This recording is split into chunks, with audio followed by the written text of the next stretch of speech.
네, 14주차에서는 다양한 관계 유형에 따른 의사소통 방법에 대해서 살펴보도록 하겠습니다. 네, 목차를 보실게요. 첫 번째, 부부관계와 의사소통 방법. 그다음 두 번째, 부모자녀 관계와 의사소통. 그다음 세 번째, 형제자매 관계와 의사소통. 네 번째, 친구 관계 의사소통. 자, 다섯 번째 순으로 이성 관계와 의사소통 순으로 살펴보도록 하겠습니다. 자, 첫 번째, 부부관계와 의사소통 부분입니다. 자, 예를 들자면 이제 여러분들과 함께 조금 살펴보고자 할 내용은 부부 관계에서 우리가 지켜야 할 의사소통 방법에 대해 살펴볼 건데요. 자, 첫 번째로 부부 관계의 특성을 들 수 있습니다. 자, 뭐 다양한 얘기가 있겠지만은 첫 번째, 자, 부부 관계 특성. 부부는 각자 서로 다른 환경에서 지금까지 성장하고, 네, 이후에 이제 어떤 특별한 만남으로 이루어졌기 때문에 당연히 두 사람은 서로 다른, 네, 기존의 개인사, 역사를 가지고 있고, 네, 이런 그 개인적인 다양한 경험이 네, 서로 다르기 때문에 가치관 또한 다를 것입니다. 자, 이러한 다른 이런 경험과 가치관이 병합해서 어떠한 관계가 이루어지는 것이 우리는 부부관계이다. 그래서 또 두 번째 특징, 부부관계는 자, 내가 선택을 했어요. 그렇죠? 그래서 자발적인가 동시에 법적인 뭔가 근거를 가지고 있습니다. 자, 셋째, 그렇기 때문에 부부는 촌수가 없는 네, 어떻게 네, 한 몸의 관계이다라고 정의할 수 있습니다. 그 다음에 네 번째 특징, 네, 부부관계는 과거와 현재와 미래를 어떻게든 공유하는 관계이다. 현재 내가 내 부부관계를 가지고 있다 하더라도 과거의 어떤 경험이 계속 지속적인 영향을 미치고 또한 지금 현재 내 부부의 관계가 이후의 미래의 부부관계를 결정할 수 있다. 자, 그래서 우리가 또 살펴볼 내용은요, 이러한 다양한 그 부부 관계에서 어떤 중요성이 있고, 우리가 그러면 적응해야 되는 것들은 무엇인가? 자, 첫 번째, 부부 관계는 네, 행복한 삶을 위해서 어떤 관계보다 먼저 우선시돼야 됩니다. 여러분들 가정이 편안해야 이후의 모든 일들이 네, 만사형통하다라는 얘기를 들을 수 있는 것처럼 부부관계는 굉장히 중요합니다. 자, 또한 두 번째, 부부관계는 그렇기 때문에 네, 전체에 영향을 미칩니다. 네, 가정에서부터 네, 뭐 학교, 그다음 직장, 지역사회, 국가의 이런 행복에도 영향을 미치기 때문에 그다음에 세 번째 이제 부부관계 중요성은 자 이러한 부부관계가 그 둘만의 관계 이상의 효과를 미치는데요. 다시 말해서 자녀의 이런 심리적, 정서적, 행동적인 특성에까지 영향을 미칩니다. 그래서 부부관계에서 원활한 소통이 이후에 자녀 관계까지 영향을 미치게 된다는 거. 자, 그래서 이러한 중요한 부부관계에 영향을 미치는 다양한 요인들을 간단히 살펴보면은 첫 번째, 결혼 전 요인을 들 수 있습니다. 자, 그래서 첫 번째, 각자가 살아온 가족 배경이 굉장히 중요한 영향을 미칩니다. 자, 결혼과 동시에 생각해 봤을 때, 이 결혼, 그러니까 당시 부부관계 영향을 미치는 요인 중에서 결혼 전에는 당연히 각자가 살아온 가족 배경, 경험, 또는 이제 그들의 부모 관계, 그렇죠? 부부 관계, 이제 조부모들의 관계가 결국 현재 부부 관계에 영향을 미치기 때문에 그들의 가족 역사, 가족 배경이 중요한 영향을 미치겠죠. 자, 둘째, 결혼하는 사람과 연령, 뭐 나이 차이, 동갑이다. 또는 뭡니까 나이 차이가 많이 난다. 그러면 서로의 이제 가치관이나 동시대를 살아가는 이 시대를 이해 못하기 때문에 여기서 오는 갈등. 그다음에 이 결혼한 사람의 성숙도에 따라서 물론 나이 차이가 난다고 하더라도 네, 그 성숙도에 따라서 영향을 미치겠죠. 네, 동갑이라 하더라도 굉장히 성숙한 이런 그 사람을 만났다면은 네, 요것 또한 또 긍정적인 요인이 될 수도 있고요. 그다음 세 번째, 결혼 전 교제 기간으로 인한 영향. 너무 짧게 교제를 하고 나서 결혼을 했다. 당연히 갈등 상황이 많이 발생할 수밖에 없겠죠. 넷째, 서로에 대한 충분한 이해와 이제 순수한 사랑의 동기.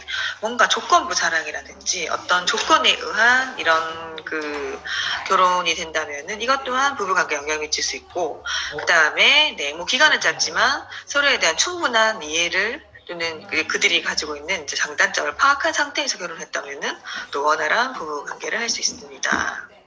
그다음 5번째, 혼전 임신 여부로 인한 영향. 자, 원하지 않았는데 임신을 했기 때문에 결혼을 했다. 이런 것들이 이후에 부부 갈등으로 많은 요인들을 작용할 수 있고요. 그 다음에 이제 마지막으로 결혼에 대한 부모의 동의 문제. 자, 너무나 사랑했는데 부모의 동의 없이 이제 그 부부가 됐어요. 이랬었을 때 이제 조부모나 가족의 지지가 없기 때문에 또 이러한 것들이 부부 관계에 영향을 미치는 요인으로 상당히 많이 작용할 수 있습니다.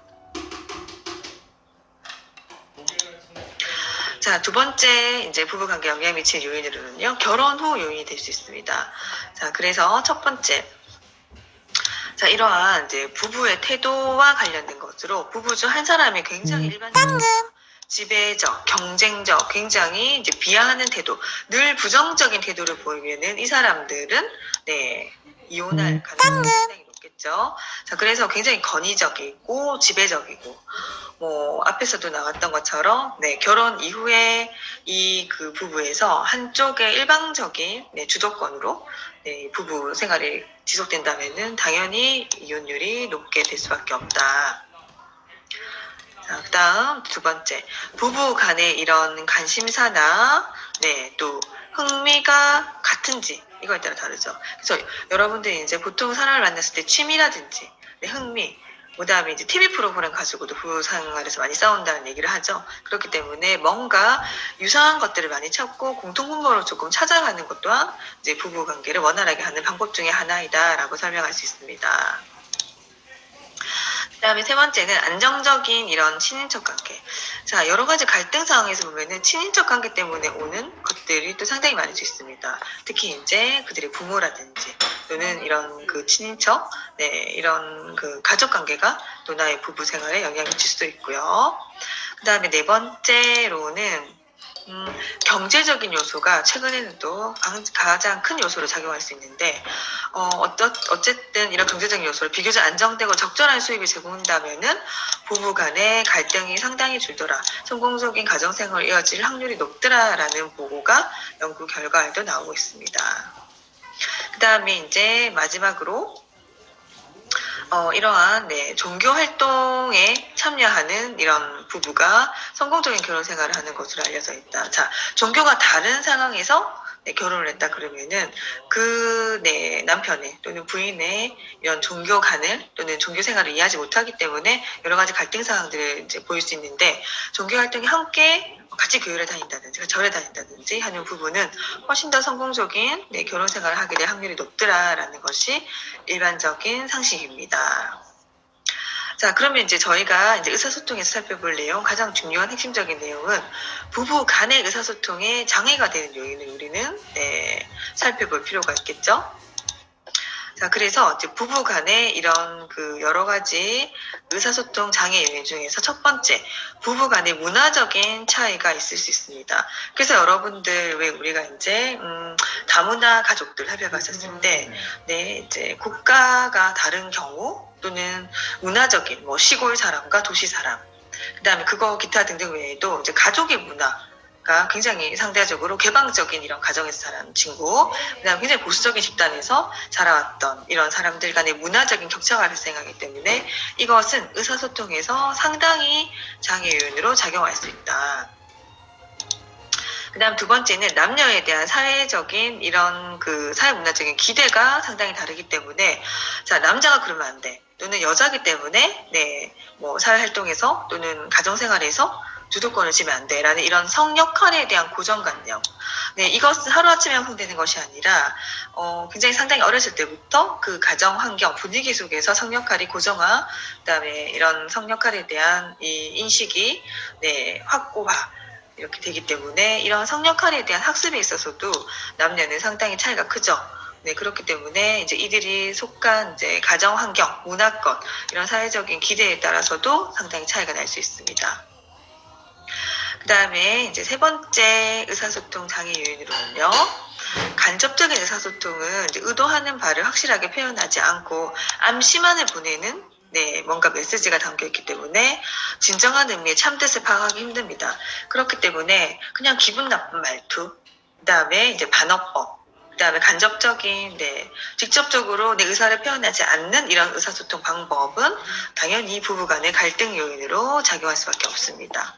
그 다음에 네 번째 특징으로는요, 이런 언어 사용의 차이는 같은 단어의 의미가 다르게 사용돼서 특히 남녀 차이, 그쵸? 그다음에 말하는 스타일, 방법 이런 부분. 그래서 언어 사용의 이런 차이가 또 의사소통에 영향을 미친다.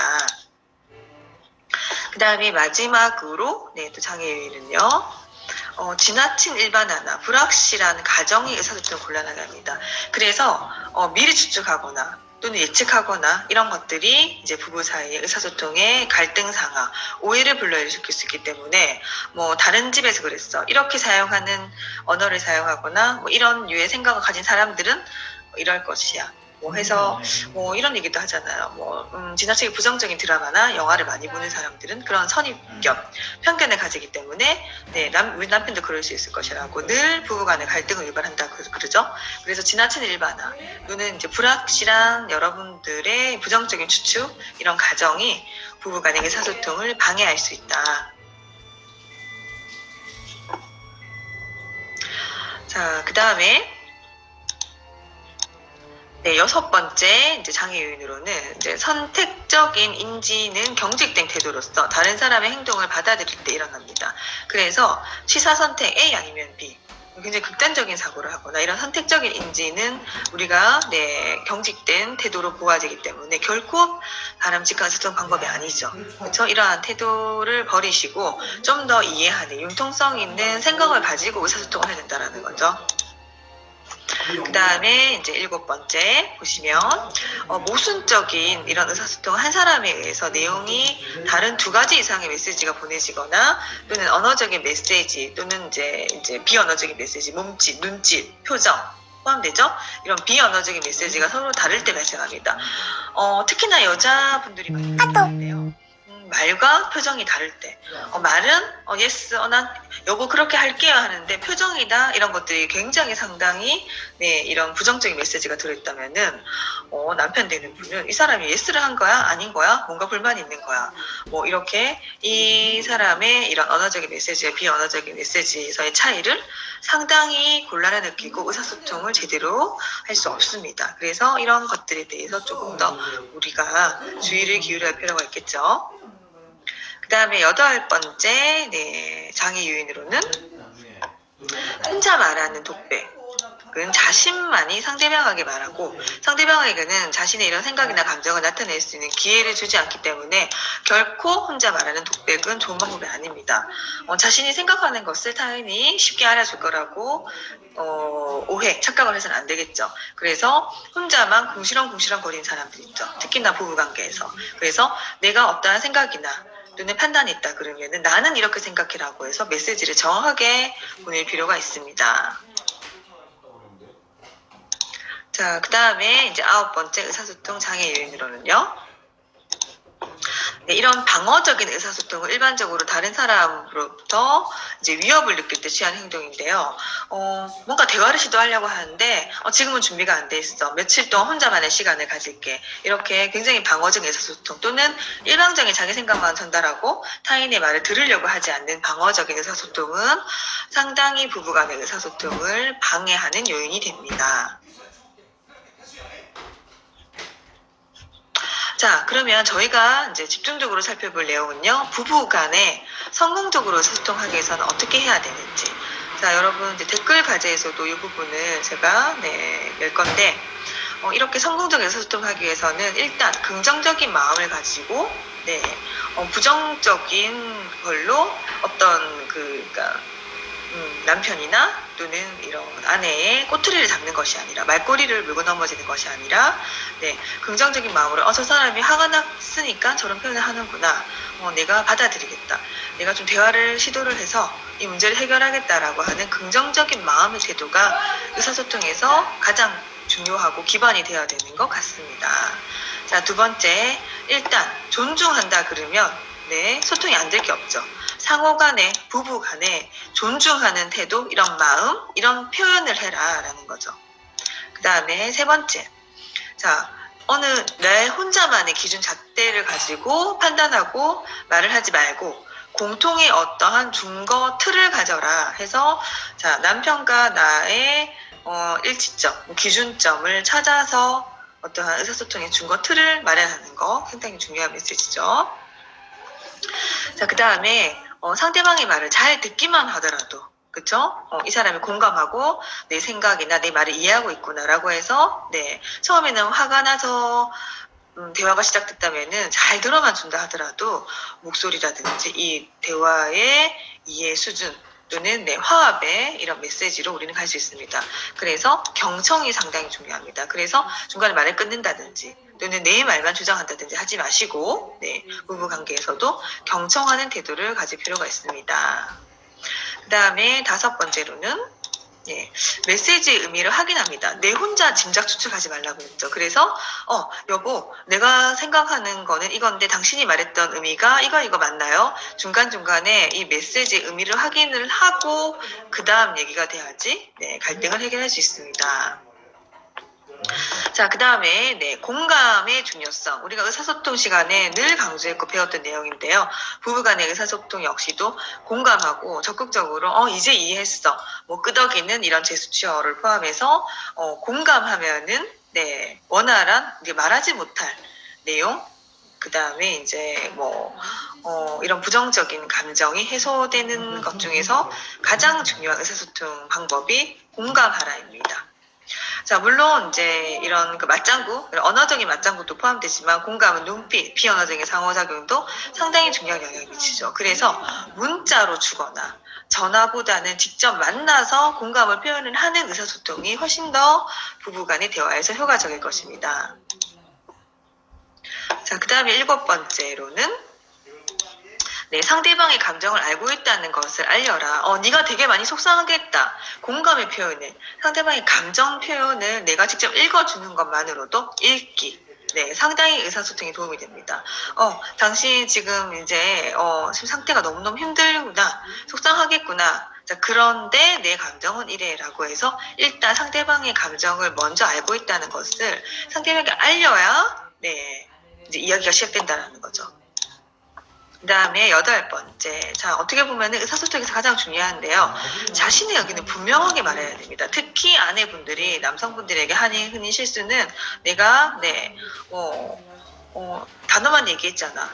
또는 돌려서 말했잖아. 다 필요 없다라는 거죠. 그래서 내 자신의 의견을 분명히 말해라는 메시지. 자, 남성분들은 직접적으로 말하지 않으면 네, 알기 힘든답니다. 그렇기 때문에 부부간의 의사소통을 제대로 하기 위해서는 당신은 그렇게 생각하지만은 나는 이런 상황이었고 나는 이렇게 하고 싶다라는 메시지를 네, 반드시 직접적으로 보내셔야 되고요. 이런 부부간의 의사소통에서 자존심이라든지 네, 이런 네, 내 마음을 당연히 알아줄 거라는 이런 잘못된 이런 편견을 버리셔야 될 것 같습니다. 자, 그 다음에 자기 노출을 해라. 자, 부부간에서 자기 노출을 하셔야 됩니다. 해서 네, 자존심이 상해서 또는 내가 이런 표현을 하면은 네, 뭔가 나를 낮추게 된다. 뭐 이런 기타 등등 얘기이기 때문에 자기 노출을 하지 않는데 말하지 않으면 모릅니다. 해서 그러니까 나의 감정 상태 또는 내가 현재 생각하는 거, 느끼는 거를 즉각 자기 노출을 하셔야 상대방이 이해할 수 있습니다. 자, 뭐 공감, 경청, 자신의 의견을 분명히 표현하는 거 다 좋지만 사실은 실제적으로 의사소통에서 상당히 자기 노출을 안 해서 오는 여러 가지 오해들이 있을 수 있거든요. 그렇기 때문에 내 현재의 상태, 컨디션 이런 것들에 관련된 네, 것들을 자기 노출부터 하셔야 성공적인 부부간의 의사소통을 할 수 있습니다. 자, 2번째 살펴볼 이제 관계 유형은 부모 자녀 관계입니다. 자, 첫 번째로 부모 자녀 관계에서 의사소통에서 부모 자녀 관계의 특징을 먼저 살펴보시면요. 자, 여러분들 이제 부모 자녀 관계는 내가 이제 선택을 하는 것이 아니죠. 어떻게 해서 운명적으로, 그렇죠? 혈연적인 관계가 가장 큰 특징이다. 자, 그리고 이제 부부 관계처럼 대등한 수평한 관계가 아닌 부모 자녀 관계는 뭔가 네, 수직적이고, 그러니까 부모가 뭔가 자녀에게 메시지를 줘야 된다라는 네, 이런 충족적인 이런 관계에 속해 있습니다. 그 다음에 이제 인격 형성에서 상당히 중요한 관계인데요. 특히 자녀의 인성, 인격에 영향을 미치는 가장 큰 요인을 찾는다 그러면 바로 부모입니다. 그래서 부모의 모델링, 부모의 메시지, 부모와의 대화, 부모의 의사소통이 결국 내 아이의 인격을 형성한다라고 생각하시면 될 것입니다. 자, 그 다음에 가정, 부모 자녀와의 관계는 한마디로 어떻게 보면은 가장 중요한 첫 번째 교육의 장이다. 그래서 가정교육의 중요성을 여기서 말하고 싶고요. 자, 5번째 특징. 세월에 따른 관계 속성이 변화된다는 것을 아셔야 됩니다. 자, 영아기 때 부모 자녀의 이런 관계, 대화의 소통 방법이 다를 거고, 유아, 그 다음에 초등학교 시기, 그 다음에 사춘기에 접어든 이제 중고등학교 청소년 시기에 부모 자녀의 이제 관계의 속성이 또 달라질 것이고, 자, 그 다음에 이제 독립을 이제 조금 해야 되는, 요즘에 뭐 캥거루 아이들도 많다고 치지만은 어느 정도 부모가 독립적인 아이의 이제 이런 독립성을 보장하는 대학생 이후 성인의 단계에서는 또 그들의 자녀의 이런 그 연령대에 따라서 부모 자녀 관계가 반드시 달라져야 된다는 거예요. 그 다음에 이제 출가, 결혼과 동시에 또 부모와 자녀가의 이런 관계 속성은 또 다른 변화를 겪어야 되는데, 이런 것들을 인정하지 않고 이런 세월에 따른 관계 속성의 변화를 인지하지 못할 때 상당히 갈등을 유발할 수 있습니다. 자, 그래서 두 번째 살펴볼 내용은요, 이런 부모의 중요한 양육 태도. 자, 양육 태도와 그 가족 간의 상호작용, 그쵸? 이게 중요성에 대해 살펴볼 건데, 자, 부모의 양육 태도 유형에는 여러 가지가 있습니다. 첫 번째, 어떻게 보면 가장 바람직한 부모의 양육 태도 유형이죠. 민주적인 부모. 그래서 자녀의 의사도 존중하고 자신의 생각, 그 다음에 하지 말아야 할 범위도 명확하게 제시를 하되 그 안에서의 자율성, 자녀의 선택권을 인정하는 부모를 우리는 민주적인 부모라고 합니다. 자, 그 다음 두 번째 양육 태도는요, 권위적인 부모입니다. 자, 이 권위적인 부모 같은 경우는요, 권위가 있는 부모가 아니에요. 민주적인 부모가 아닌 굉장히 이렇게 그 권위적이고 내 말을 따라라, 그다음 내가 생각한 기준대로 자녀는 반드시 따라야 한다. 굉장히 보수적인 이런 그 어떻게 보면 통제적인 강압적인 분위기 속에서의 권위적인 부모를 얘기합니다. 자, 이러한 부모 밑에서 자란 아이들이 이런 바람직한 인격 형성을 형성하기 상당히 힘들 수밖에 없겠죠. 그다음에 자녀는 이런 권위적인 이런 부모 환경 속에서 의사소통을 제대로 할 수 있을까요? 그 다음에 이것 또한 문제가 되지만 너무나 지나친 허용적인 부모, 최근에 들어서 상당히 지금 자녀를 한두 명밖에 안 놓다 보니까, 또는 이제 할머니들에 의한 양육 태도, 그 다음에 이제 부모에 의한 허용적인 부모가 상당히 많다라는 것도 지금 문제가 될 수 있습니다. 그래서 자녀에게 무조건적으로 받아들이고 내 자녀밖에 없어, 내 아이를 사랑하기 때문에 내 모든 것들을 받아들이는 이런 허용적인 부모 역시 제대로 된 이런 자녀와의 의사소통을 성공할 수 없습니다. 자, 그 다음에 이제 굉장히 노하는 부모, 무조건 자녀의 생각 이런 것들을 나 안 돼 해서 이렇게 굉장히 강압적인 분위기 속에서 거절하는 부모 또한 바람직한 부모의 양육 태도 유형이 아니겠죠. 자, 그 다음에 어떻게 보면은 가장 무서운 거, 방임, 내버려 두는 거. 자신의 일이 아무리 바쁘다 하더라도 자녀와의 소통 단절, 관여하지 않는 부모. 그래서 너무나 이렇게 방치하는 케이스에 가장 부정적인 부모 양육 태도 유형, 관여하지 않는 부모가 되겠습니다. 자, 그러면 이제 부모의 바람직한 양육 태도는 어떤 양육 태도를 가져야 될까요? 첫 번째, 이런 부모의 양육, 이런 양식은 자녀에게 상당히 중요한 영향을 미치기 때문에 부모들 자체가 이런 것들에 대해서 인지를 하셔야 되겠죠. 자, 그 다음 두 번째, 부모는 화목한 가정의 모델링, 모범을 보여줘야지 내 자녀가 이후에 결혼 생활 또는 그 남녀 관계 또는 그 내 자녀의 또 손자 손녀, 그쵸? 그 자녀 간에서 상당히 이제 대물림이 되기 때문에 일단 부모가 화목한 삶을 보여주는 모델링, 모범이 되어야 된다는 메시지를 드리고 싶고요.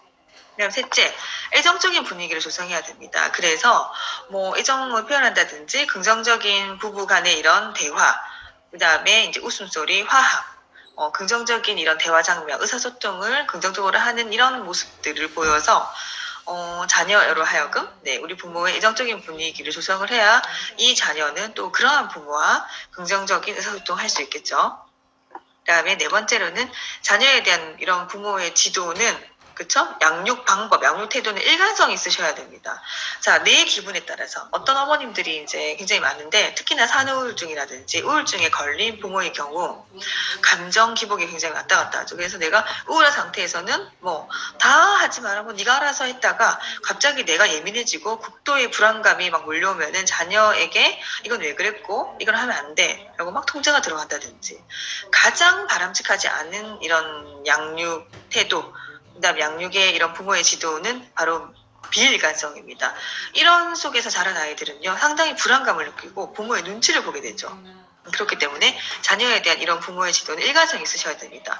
그래서 자녀가 스스로 생각한다 하더라도 이런 거는 잘못된 행동이기 때문에 우리 부모는 절대로 허용하거나 허락하지 않을 거야. 이 정도는 내가 자유롭게 선택할 수 있을 거야.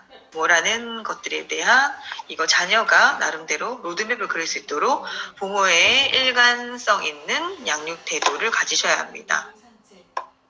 그다음 다섯 번째, 10대 자녀를 좀 더 창의적으로 대할 필요가 있다.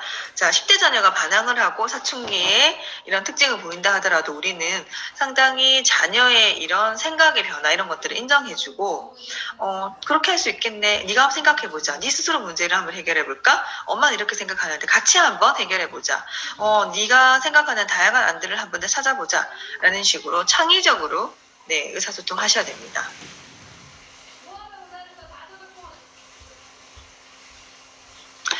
자, 그 다음 살펴볼 내용은 부모 자녀 간의 그런 의사소통을 방해하는 여러 가지 장애 요인들이 있을 수 있습니다. 첫 번째가 부모가 자녀의 이런 정서 상태나 능력을 고려하지 않고 내가 생각하는 대로 원하는 것을 일방적으로 이야기하는 거. 결국 부모 자녀가의 관계를 해치는 행동이죠. 그래서 뭐 최근에는 자녀를 한 명밖에 안 놓는 부모들이 많기 때문에 내가 이루고자 하는 목표 이런 것들을 동일시해서 또는 이제 나의 이런 감정이나 나의 이런 이루고자 하는 욕구를 자녀에게 투사시켜서 부모가 일방적으로 자녀의 현재의 능력 뭐 학업 능력이라든지 뭐 공부하고 싶지 않은 상태를 고려하지 않고 억지로 너는 해야 돼. 지금 성적이 떨어지고 있잖아 라고 해서 강압적인 분위기에서 일방적으로 얘기를 하는 거 상당히 의사소통에서 방해 요인이 됩니다. 두 번째, 세대 차이로 인한 단어 사용의 차이가 있을 수 있다는 것을 인정해야 되는데 저희 부모님 같은 경우 60대인데도 불구하고 막내 동생이 20대거든요. 근데 오히려 40대인 저보다도 이런 카톡이나 또는 대화를 할 때 어린 자녀에게 맞게끔 대화를 하시는 거 보고 저도 한 번씩 좀 감탄 아닌 감탄을 하게 되는데 세대 차이로 인한 이런 단어의 사용이나 이런 것들이 차이가 극심하게 날 경우 우리 부모랑 소통할 수 없어요. 의사소통이 안 돼요. 대화가 안 돼요. 라는 메시지를 듣게 되겠죠. 그 다음에 이제 부모가 상당히 권위주의적이고 독단주의적인 태도를 가지고 그다음에 어떤 자녀와도 의사소통을 할 수 없습니다. 자, 넷째, 자녀는 부모의 이런 상태나 행위에 민감한 반응을 당연히 보이기 때문에 부모의 이런 상태, 행위를 자녀 앞에서 조심할 필요가 있습니다. 자, 예를 들면 부부가 싸움을 했다 하더라도 그거를 자녀 앞에서 티를 내는 거는 자녀를 굉장히 불안해하고 눈치를 보게끔 만드는 요소이기 때문에 이런 것들에 대해서 주의를 하시고요. 조금 더 긍정적인 마인드로 일단 얘기를 들어볼게 라는 이런 태도로 대하셔야 되겠죠. 다섯 번째, 부모의 부정적인 대화 방법이 있습니다. 해서 내가 생각하는 데 따라 일단 내 얘기부터 들어봐. 그렇죠? 그 다음에 네가 말하는 것 사실 생각이 어린 거야. 너는 아직까지 잘하지 않아서 네 생각은 필요가 없어. 이런 이제 부정적인 이런 대화의 방법 아니면 네가 생각하기 전에 엄마가 미리 정해놨어. 이런 부정적인 대화의 방법 스타일은 일단 버리셔야 되겠죠. 여섯 번째, 부모는 자녀들을 이해하지 못한다고 생각하는 자녀들의 편견 또한 의사소통을 방해합니다. 그래서 아예 이러한 자녀들은 우리 엄마랑 대화 안 돼요. 아빠한테 얘기해봤자 소용이 없어요. 대화를 단절하는 가장 큰 장애 요인으로 작용을 한다라고 합니다.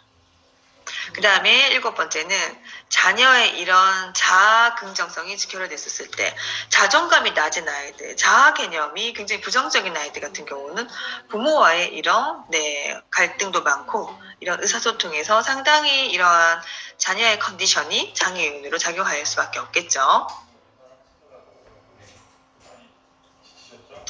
자, 그 다음에, 자, 그렇다면은 이런 부모 자녀 간 효율적인 의사소통 방법은 무엇일까요? 자, 제가 첫 번째로 들고 싶은 것은 적극적으로 경청하기입니다. 이것은 자녀 입장에서도 그렇고 부모 입장에서도입니다. 자, 적극적으로 경청하기라는 것은 그냥 이런 자세로 들어준다는 것이 아니라 네 생각에 내가 어떤지 한번 다 들어보고 같이 한번 대화해보자라는 식. 적극적으로 경청하기. 일단 자녀는 내 생각을 충분히 엄마한테 말하는 것만으로도 우리 엄마는 나와 대화가 되어라는 메시지를 줄 수 있거든요. 그 다음 두 번째, 반응을 보여주기. 자, 엄마가 부정적인 반응을 보이지 말라는 얘기가 아닙니다. 여기서의 반응은 어머니의 또는 자녀의 상태의 컨디션을 분명하게 보여주라는 거예요. 대화하다가 더 이상 대화하고 싶지 않아요가 아니라 엄마가 이렇게 얘기하니까 내가 너무 화가 나요. 엄마 일단 내 생각부터 들어주세요 라고 자녀도 말을 할 수 있어야 되고, 자녀가 또는 화가 난 상태에서 건방지게 얘기를 한다 그러면 나는 네 얘기를 들어주려고 마음을 열었는데 네가 그런 얘기를 쓰니까 엄마가 너무 속상하다라는 나의 반응을 보여주면서 의사소통하라는 거죠. 그 다음에 말과 감정을 공감해주기. 그쵸? 단어나 이런 거에서 그래 네가 속상했겠구나. 그쵸? 그 다음에 그렇게 해서 난 말하고 싶지 않았어요. 그래 네가 말하고 싶지 않았다는 이런 그 말을 한 번 더 읽어주기, 공감해주기. 그 다음에 그 상대 부모는 자녀, 그 다음에 자녀는 부모의 이런 말과 언행, 감정을 공감해주면 둘 간의 이런 소통에서 못할 것이 없겠죠. 그 다음에 자 중요한 나 전달법으로 표현하기. 자, 대부분 아이들이 그래요가 아니라 내가 생각하는 거, 나 전달 방법으로 표현하는 거. 자, 우리는 대부분 남을 핑계대거나 또는 타인을 엄마가 그랬기 때문에 늘 이렇게 붙이는데, 내가 현재 그래요라고 한다면은 자신의 문제를 제시하게 되거든요. 또한 내가 그랬어야 한다면 그것을 듣는 부모 입장에서도 우리 아이가 그렇구나 해서 아이의 문제, 아이의 감정에 직시하게 되기 때문에 나 전달법으로 말과 의사소통을 표현하시기 바랍니다. 그 다음에 5번째, 자신의 감정을 알아차리기. 어떤 경우에는요, 그냥 내 감정도 모르는 채 자녀가 그 말을 했기 때문에 화가 나는 경우. 그래서 내가 지금 현재 내 직접적인 감정을 알아차리지 못한 채 그냥 대화를 할 수도 있다는 얘기예요. 그래서 중간중간에 자녀와 또는 부모와 대화를 할 때 체크를 하셔야 되는 부분이 자신의 감정을 일단 알고 시작한다라는 거예요. 그래서 내 감정을 체크를 하는 것부터 시작하셔야 된다는 거죠. 자, 3번째로 살펴볼 우리가 관계 유형은요, 형제 자매 간의 소통입니다. 여러분들 이제 뭐 같은 성이라 하더라도 언니와 동생이 굉장히 사이가 안 좋은 케이스도 있고, 그 다음에 이제 오빠와 이런 동생 간의 이런 갈등이 있는 집안도 많은데, 교육에는 이런 것들은 의사소통에서부터 문제가 발생할 수 있습니다. 자, 일단 첫 번째, 자녀, 형제 간의 이런 의사소통에서는 첫 번째, 형제 자매 간에는 굉장히 부정적인 감정을 무시하지 말고 인정해 줍니다. 자, 어떻게 보면은 이런 그 형제 자매 간의 관계를 부인 입장에서 남편이 바람을 폈던 그 상대를 만나는 기분이다. 왜? 자, 첫째 입장에서는 동생이 태어난과 동시에 뭐죠? 내 모든 사랑을, 부모의 사랑은 내 동생이 다 뺏어갔다라고 느끼는 이런 감정. 그 다음 또 양가적인 감정이 있어요. 그래서 친구 이상의 끈끈한 애정을 가진 내 동생이지만 그래서 질투의 대상이 되기도 하고요. 굉장히 이중적인 감정을 가지는 관계가 이 심리학적으로 형제 자매 간의 관계라고 합니다. 그것을 그냥 인정을 하라는 거죠. 그래서 형제 자매 간의 이런 부정적인 감정을 무시하지 말고, 그래 어쨌든 우리는 질투의 관계, 경쟁의 관계, 그 다음에 부모로 하여금 뭔가 비교 대상의 관계라는 것을 인정을 하고 시작하자는 거죠. 둘째, 형제 자매 간의 이런 적개심 불만을 좀 더 창의적으로 창조적으로 표현할 수 있도록 유도를 합니다. 그렇죠? 그래서 감정을 꾹꾹 쌓아놨다가 폭발하지 않고 중간중간에 드러나는 불만들을 서로 대화를 통해서 해결하자는 거예요. 그다음 셋째, 화가 나고 속상한 마음을 안전하게 표현하는 방법을 부모는 알려주셔야 됩니다. 그래서 뭐 언어적인 이런 폭력부터 시작해서 어떻게 보면은 이제 폭력적인 행동까지 발생하는데, 화가 났다 하더라도 또는 친동생이라 하더라도 절대로 폭력을 써서는 안 된다라는 거. 네가 화가 난다 그러고 화가 난 이유 또는 이제 그러한 상황에 대해서 이런 방법으로 또 편지를 쓰거나 또는 긍정적인 이렇게 욕이나 이런 것들을 사용하지 않는 네 감정에 대해서 구체적으로 직접적으로 표현하는 방법을 오히려 알려주시는 게 좋습니다. 그 다음에 넷째, 서로 비교하면서 꾸짖지 말고, 특히나 부모 입장에서, 그쵸? 형제 자매 간의 비교로 인해서 그들의 관계를 해치는 메시지가 많기 때문에, 각각의 고쳐야 할 점, 문제점을 정확하게 지적해 줌으로써 바람직한 방향으로 자녀들이 의사소통할 수 있도록 도우셔야 됩니다.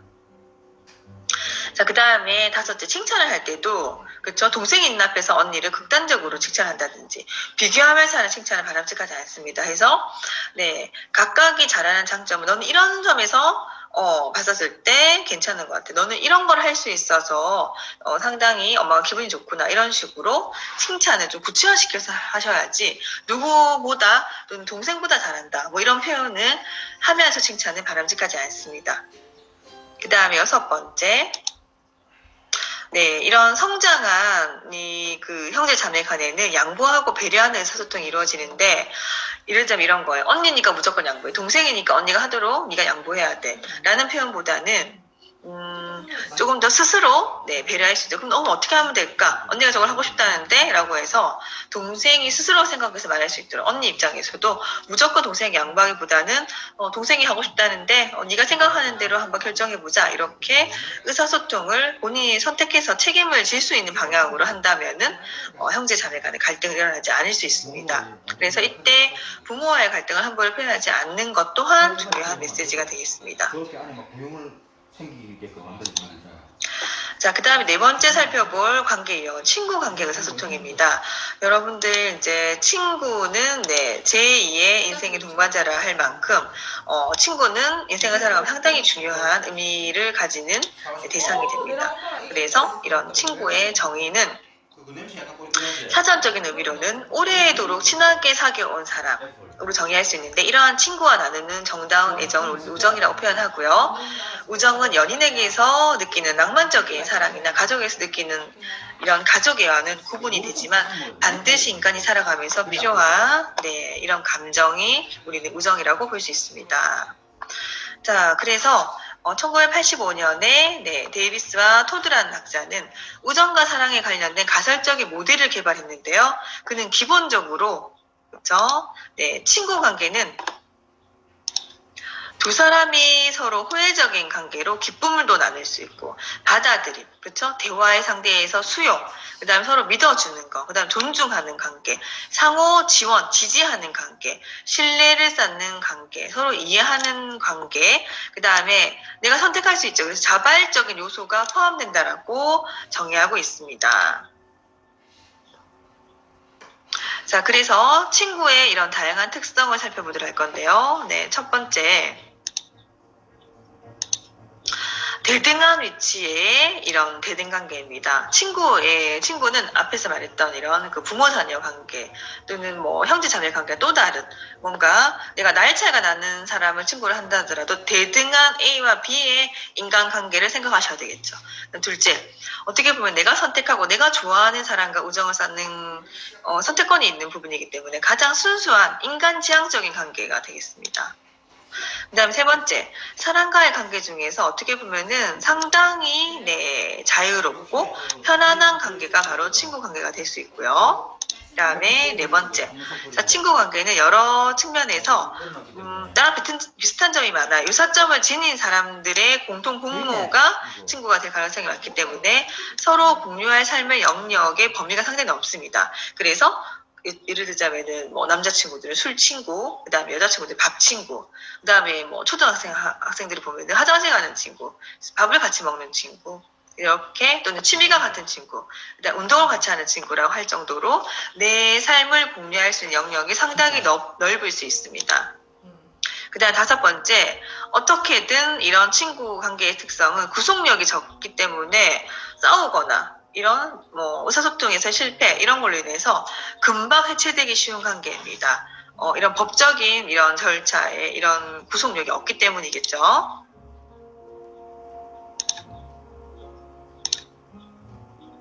자, 그러면 이러한 친구의 기능은 첫 번째로는 친구는 중요한 정서적인 공감자이자 지지자가 됩니다.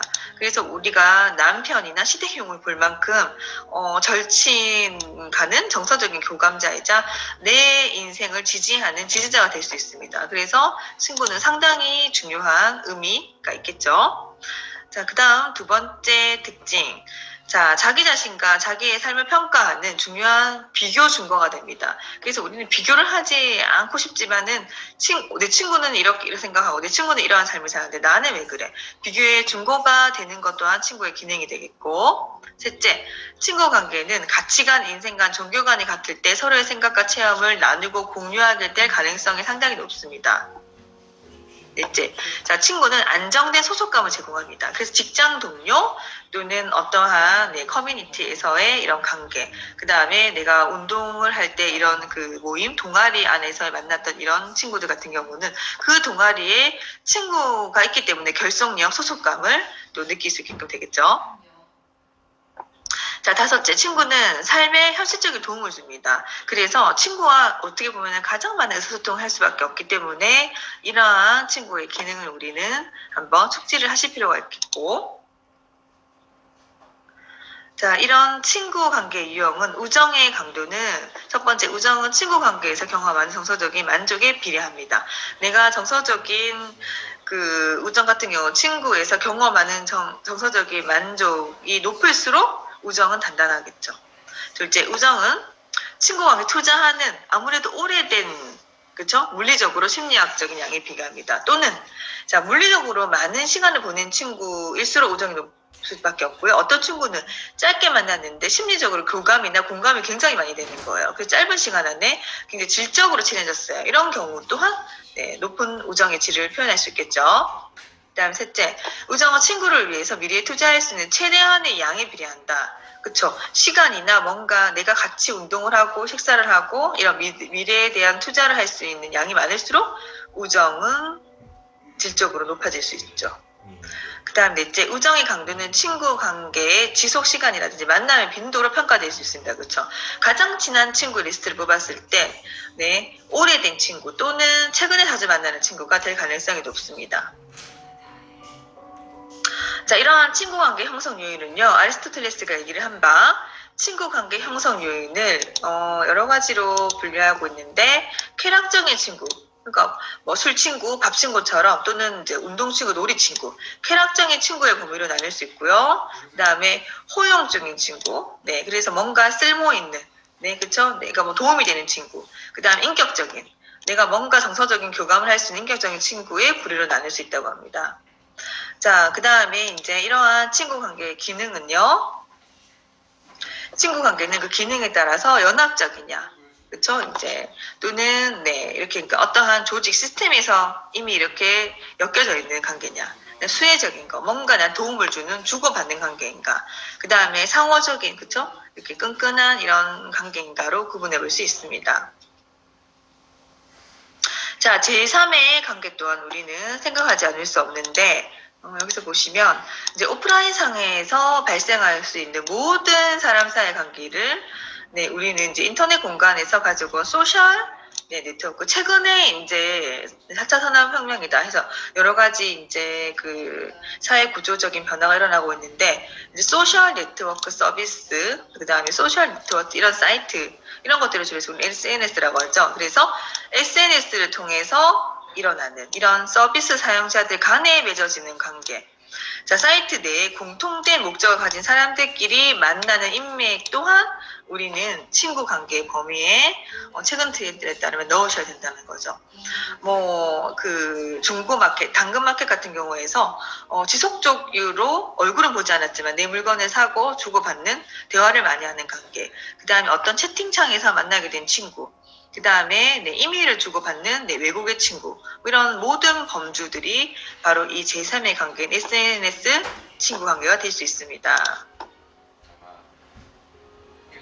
자, 그러면 과연 이렇게 중요한 친구 관계를 약화시키고 해체시키는 요인들에는 어떤 것들이 있을 수 있나요?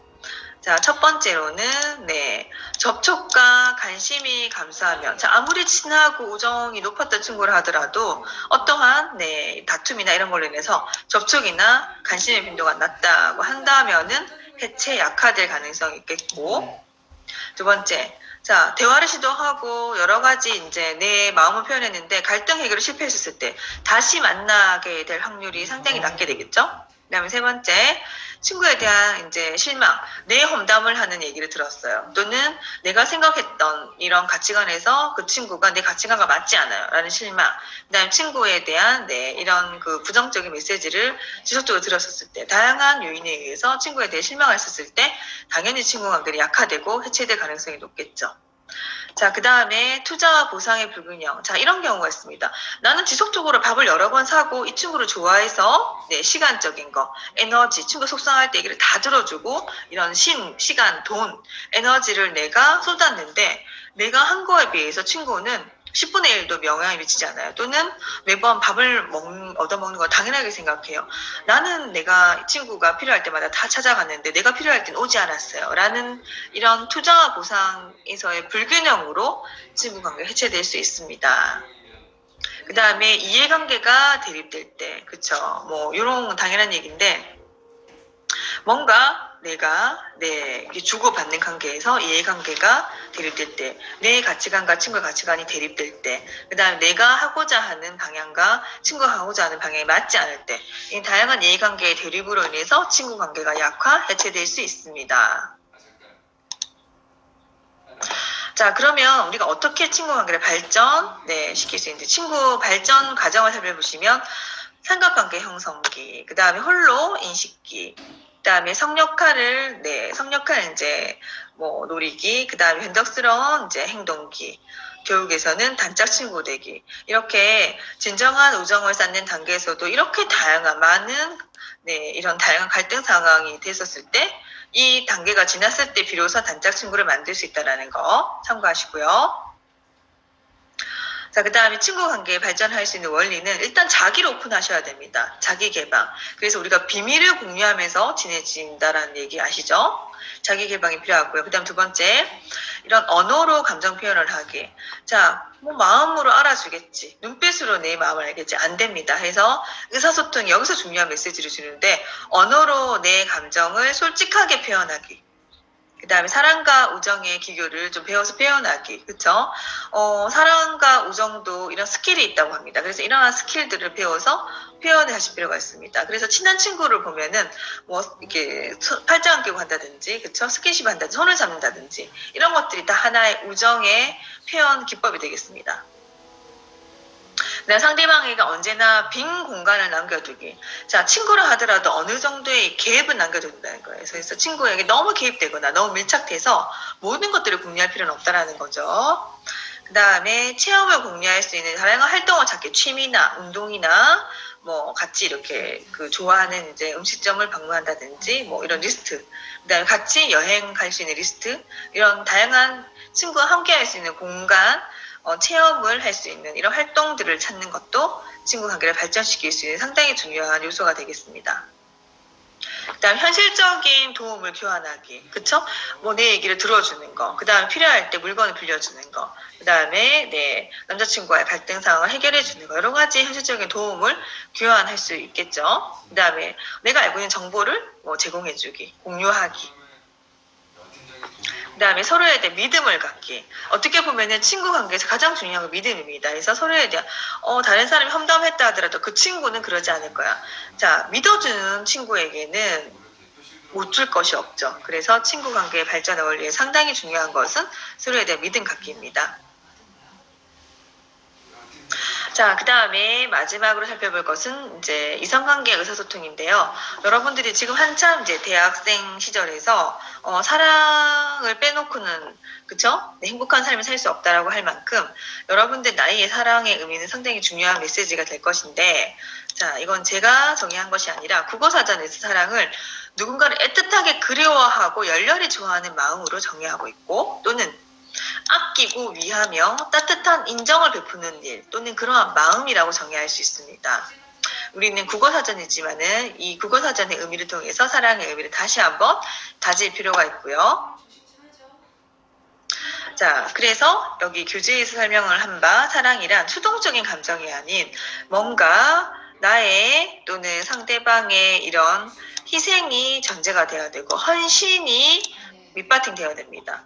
네, 그래서 이렇게 희생과 헌신이 결부된 능동적인 성격을 가질 때 자기 자신 안에 모든 것을 같이 기쁨을 공유하고 흥미, 재미있는 것을 함께 나누고 서로를 이해하고 서로에 관련된 지식을 공유하고 유머 있게 대화를 하고 슬픔을 공유하는 등 상대방에게 이런 모든 것들을 주어지는 것이라고 사랑을 정의하고 있습니다. 자, 그래서 여기서 보시면 이런 사랑의 이론적인 모델을 좀 살펴볼 필요가 있는데요. 사랑의 삼각형 이론이 있습니다.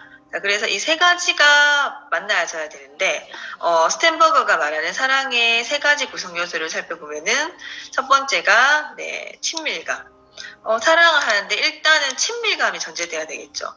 자, 그 다음에 열정이 있으셔야 되고요. 그 다음 책임감이 있으셔야 됩니다. 이 중에서 하나라도 부족하거나 상실한다면 이것을 사랑이라고 볼 수 없습니다. 예를 들자면 책임감 없이 무조건 친하고 열정만 가지고 있어요. 책임감 없어요. 무모한 사랑이 되겠죠. 그 다음에 또는 책임감은 동반하고 열정은 있는데 그동안에 지속된 친밀감이 없어요. 이것 또한 무모하고요. 그 다음에 열정이 없어요. 이것은 뭡니까? 그냥 일반적인 관계나 뭐가 다릅니까? 그렇죠? 해서 스텐버그가 말하는 사랑의 3요소 친밀감, 열정, 책임감이 이렇게 세 가지 톱니바퀴가 잘 굴러갈 때 우리는 진정한 의미의 사랑이다라고 표현할 수 있습니다. 자, 그 다음에 이제 수레바퀴 이론인데요. 사랑의 수레바퀴 이론은 사랑의 발달 단계에 따른 이론이자 이런 사랑은 마치 수레바퀴가 굴러가듯이 계속 반복되는 과정으로 처음에는 친밀과 신뢰가 형성되고 이후에는 좀 친해지고 신뢰가 형성됐으면은 나는 이랬어. 나는 사실은 이런 아픔이 있어. 그 다음에 내가 비밀로 느끼는 것들을 자기 노출하게 되고요. 그 다음에 서로 의존하게 됩니다. 의지하게 된다는 거죠. 그 다음에 이런 개인의 욕구 충족을 하게 되는 이런 다양한 발달 단계를 거칩니다. 이 이론을 만든 사람은 리스와 리라는 학자인데요. 1988년도에 이들이 이런 수레바퀴 이론을 얘기를 했고 이 전 단계는 다음 단계 이행에 영향을 미쳐서 친밀감이 부족하면 자기 노출을 덜 하게 되고 그 다음에 그러면 상호 의존도 약하게 되기 때문에 두 사람이 원하는 욕구 충족도 이루어지지 않는다 해서 앞에서 제시했던 이 톱니바퀴의 그 단계의 이런 탄탄함, 단계의 이런 질을 굉장히 중요하게 보셔야 된다. 그래서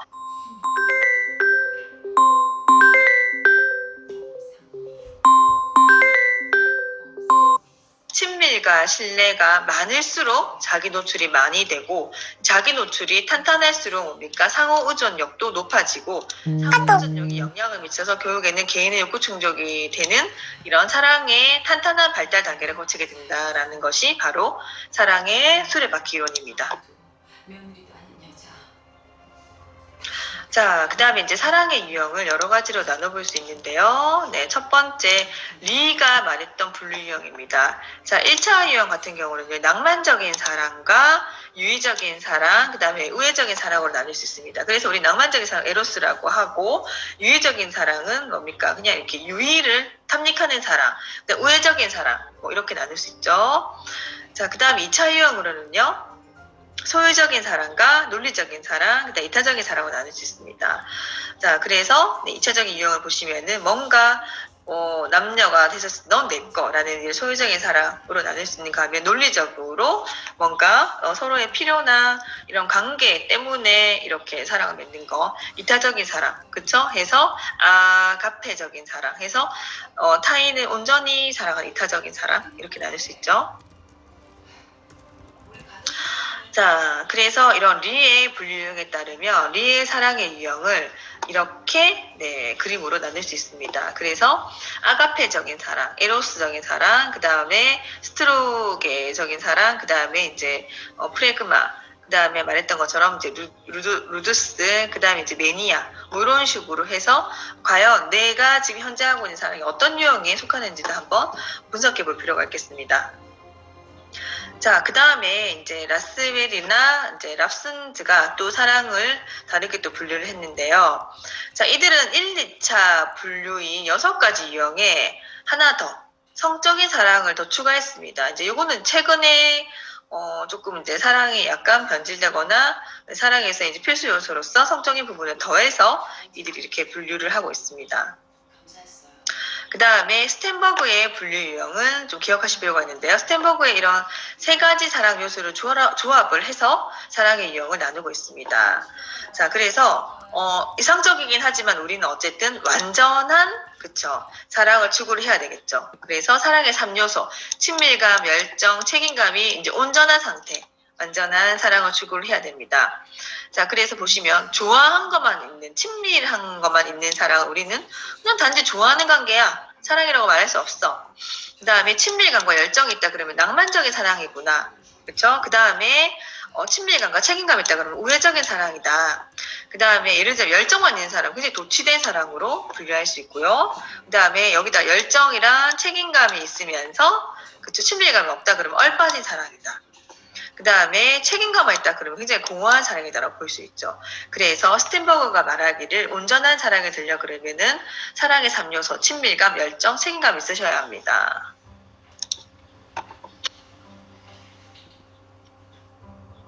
자, 그러면 이성관계에서 우리가 제대로 의사소통하기 위해서는 어떻게 하면 되는지. 자, 첫 번째로 중요한 요소가 이성관계 간의 노력입니다. 그래서 첫째, 사랑과 집착을 구분하셔야 됩니다. 저 사람이 나를 집착하는 것인가, 사랑을 하는 것인가. 여러분들 최근에 데이트 폭력 많이 나오고 있는데 이것은 바로 집착에서 비롯된 잘못된 폭력이 되겠습니다. 그래서 진짜 나를 사랑하는, 집착하는지를 구분하셔야 되고요.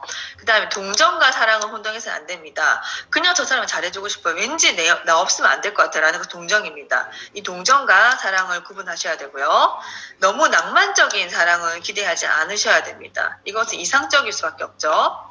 자, 그 다음 어떤 관계에도 완전할 수 없다는 것을 우리는 명심하고 사랑을 발전시켜 나가셔야 됩니다. 자, 그 다음에 현재 이런 문제 상황을 객관적으로 보는 눈, 객관적으로 분석할 필요가 있습니다. 자, 그렇기 때문에 사랑하기 때문에 무조건 내 주관적인 판단이 들어가서 안 된다라는 거고요. 6번째, 문제 해결을 위해서 주변 사람들에게 의견을 들어본다든지 네, 이렇게 도움을 요청할 필요가 있습니다.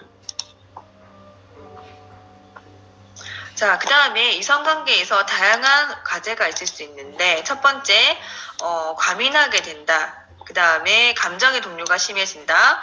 거부에 대한 두려움이 생긴다. 이성으로부터 거부당할까봐. 그 다음에 열등감이 조금 더 확산된다. 그 다음에 이제 사랑 관계에서 의심, 질투가 생겨난다. 그 다음에 외로움, 누군가가 있어도 외롭다라는 메시지. 그 다음에 불안전감이 생긴다. 상대를 기쁘게 해주려고 자신의 진정한 내적 자아를 억압한다. 나의 이런 그 욕구, 욕망, 내가 하고자 하는 이런 자아를 억눌려 가면서까지 상대를 기쁘게 해줄 필요는 없다라는 거죠. 그 다음에 상대방은 자신의 틀에 끼워 맞추려는 거. 너는 내 거니까 내가 생각하는 이렇게 해야 돼. 내가 좋아하는 이런 그 음식을 먹어야 되고, 내가 원하는 스케줄대로 반드시 토요일마다 만나야 돼. 이런 것들에 관련된 다양한 이성관계에서 문제들이 발생할 수 있죠. 자, 그래서 우리는 좀 더 좋은 이성관계를 유지하기 위해서는 어떻게 하면 될까요? 자, 첫 번째. 이런 습관상의 문제를 극복할 필요가 있습니다. 해서 이성관계이기 때문에 네, 그렇죠. 난 너를 좋아하기 때문에 습관상 이렇게 해서는 안 돼. 라는 이런 습관상의 문제를 극복해야 되고요. 매주 만났기 때문에 오늘 반드시 만나야 된다라는 이런 선입견, 이런 관계, 습관에서의 문제를 극복하셔야 되겠죠. 그 다음에 남녀이기 때문에 반드시 생각과 가치관 또는 시각의 차이가 있을 수 있습니다. 그래서 이러한 타인을 생각하는 선입견, 그쵸? 그 다음에 남녀를 바라보는 시각의 차이를 극복하셔야 됩니다. 자, 그 다음에 심리적인 거리를 좀 좁힐 필요가 있습니다. 해서 다양한 심리적인 거리를 좁히는 방법 또한 댓글 과제로 제가 내겠습니다.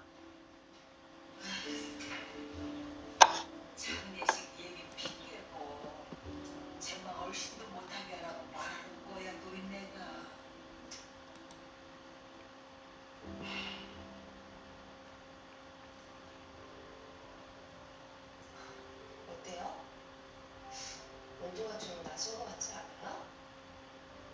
앞으로 더 추워질 텐데 어르신들 좋아하시게 온도를 조금 올리죠. 네, 알겠습니다. 아참, 저번에 보니까 어르신들이 악기 연주나 노래 듣는 거 좋아하시는 것 같은데 그 재능 기부 봉사단 같은 걸 모집해 본